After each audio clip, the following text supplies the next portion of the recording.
மவுத் எப்ப வரும் என்று தெரியாது. கைசேதமான விடயம் என்ன தெரியுமா? கைசேதமான விஷயம் என்ன தெரியுமா? கடைசியாக சொல்லி முடிக்கிறேன். சில ஆண்கள், சில ஆம்பளைகள் பள்ளிக்கு வராங்க. எப்ப தெரியுமா பள்ளிக்கு வராங்க? ஜனாசாவாகத்தான் அவர் முதல் பள்ளிக்கு வாரார். எவ்வளவு கைசேதம் சகோதரர்களே!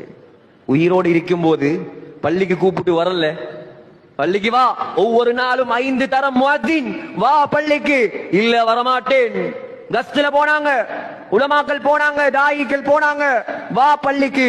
இல்ல வரமாட்டேன். வரல. மௌத்தாகினாய், வரலையா? காலையும் கையையும் கட்டி கொண்டு வருவான் பள்ளிக்கு.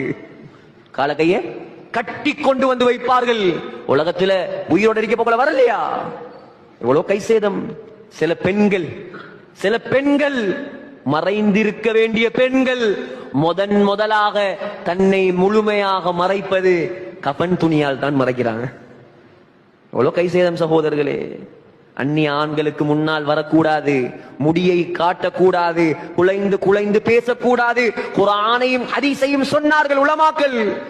விளங்கவில்லை. மூடுறா எப்ப? ஃபுல்லா தன்னை ஃபுல்லா மூடுகிறா எப்ப? ஜனாசாவாகத்தான் மூடுகிறா. ஆக இப்படியான கைசேத வாழ்க்கையை விட்டும் நாம் நம்மை பாதுகாப்போம். அல்லாஹ் நமக்கு புத்தியை தந்திருக்கிறான், 2 வழியை காட்டி தந்திருக்கிறான். இது நல்ல வழி, இது கெட்ட வழி. தேர்ந்தெடுக்கும் உரிமை